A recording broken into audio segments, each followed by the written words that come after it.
నెల్లూరు జిల్లా అనంతవరంలో ఎన్డీఏ కూటమి నేతలు ఎన్నికల ప్రచారం నిర్వహించారు. మలేపాటి సోదరుల ఆధ్వర్యంలో ఉమ్మడి ఎమ్మెల్యే అభ్యర్థి కావ్య కృష్ణారెడ్డి ఎన్డీఏ శ్రేణులతో కలిసి ప్రచారంలో పాల్గొన్నారు. మహిళలు హారతులు పట్టి నేతలను ఆహ్వానించారు. పూల వర్షం కురిపిస్తూ మేళ తాళాలతో ప్రజలు వారికి స్వాగతం పలికారు. ఈ సందర్భంగా వైసీపీ నుంచి టీడీపీలోకి భారీగా చేరికలు జరిగాయి.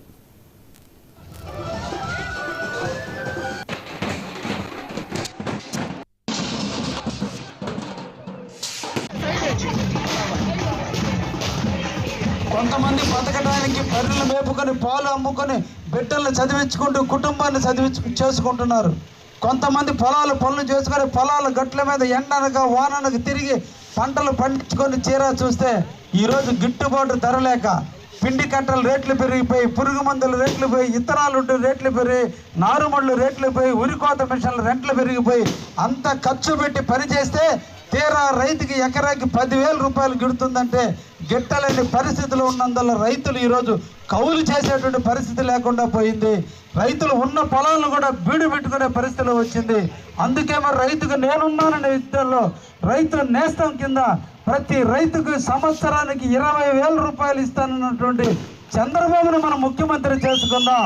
చంద్రబాబు ముఖ్యమంత్రి అయితే అవ్వాలి అంటే మొట్టమొదటి మీరు నన్ను ఎమ్మెల్యే చేయాలి. నన్ను మీరు ఎమ్మెల్యే చేస్తే నేను చంద్రబాబుకి ఓటేసి ముఖ్యమంత్రి చేస్తా. కాబట్టి చంద్రబాబు ప్రభాకర్ రెడ్డి చారిటబుల్ ట్రస్ట్ కింద ఈ ఊరిలో ఉచిత మంచినీటి పథకం కింద వాటర్ ప్లాంట్ ఇప్పించేటువంటి కార్యక్రమాన్ని కూడా తీసుకుంటామని కూడా మీకు ఈ సందర్భంగా తెలియజేస్తున్నా. అందుకనే మిమ్మల్ని అందరినీ కూడా అడిగేది ఒకటే, నిన్నటి రోజున అనంతవరం ప్రజలు వైసీపీకి పట్టం కట్టారు. వైసీపీకి ఓట్లు సమానంగా వచ్చిన వాళ్ళకి మనకి, కానీ గతంలో చాలా మెజార్టీ ఉండేది ఈ ఊరు. తప్పకుండా ఈ తరం మమ్మల్ని ఆశీర్వదించండి, తప్పకుండా మమ్మల్ని నమ్మండి. ఈ రాష్ట్ర అభ్యున్నతి కోసం నిరంతరం శ్రమించే చంద్రబాబుని ముఖ్యమంత్రి చేసుకునేందుకు నన్ను ఎమ్మెల్యేగా చేయండి అని చెప్పి మిమ్మల్ని అందరి బిడ్డల జీవితాలు బాగుపడాలి.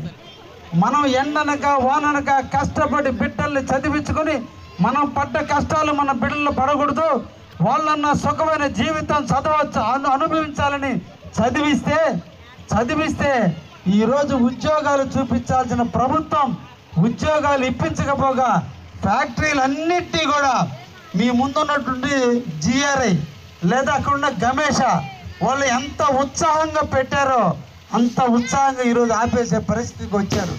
కారణం జగన్మోహన్ రెడ్డి వాళ్ళని వాటాలు అడగటం. ఎప్పుడైతే ఈ ప్రాంతాల్లో ఉన్న ఇండస్ట్రియలిస్టులు ఇబ్బంది పెట్టడం స్టార్ట్ చేశారో పక్క రాష్ట్రాల్లో ఇండస్ట్రియలిస్టులు రమ్మని ఆహ్వానిస్తున్నారు, అక్కడికి పోతున్నారు. అదే ఈ ప్రాంతంలో ఇండస్ట్రీలు ఎక్కువ వస్తే మన బిడ్డలకి ఇక్కడే ఉద్యోగాలు వస్తాయి. అందుకనే ఉద్యోగాలు రావాలంటే బాబు రావాలి, మన బాబుకి జాబు రావాలంటే ఆ బాబుని మనం ముఖ్యమంత్రి చేసుకోవాలని మీకు ఈ సందర్భంగా తెలియజేస్తున్నా. అందుకనే మన బిడ్డలు చదువుకున్నారు, ఖాళీగా ఉన్నారు, నిరుద్యోగులుగా ఉన్నారు.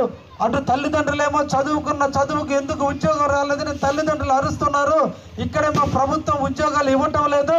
ఈ మధ్యలో పిల్లలు ఇబ్బందులు పడుతున్నారు. ఆ ఇబ్బందులకు కుటుంబ పెద్దగా నేను తోడు ఉండాలి అని నాడు చంద్రబాబు నాయుడు కరువు భత్యం కింద రేపు ముఖ్యమంత్రి అయిన తర్వాత మొట్టమొదట ఎవరు డిగ్రీలు పూర్తి చేసుకుని ఖాళీగా ఉండి ఉద్యోగాలు లేక వ్యాపారాలు చేయక ఖాళీగా ఉన్నారో వాళ్ళందరి అకౌంట్లో 20,000 రూపాయలు 3,000 రూపాయలు ఇచ్చేటువంటి పథకాన్ని ప్రవేశపెట్టాడు.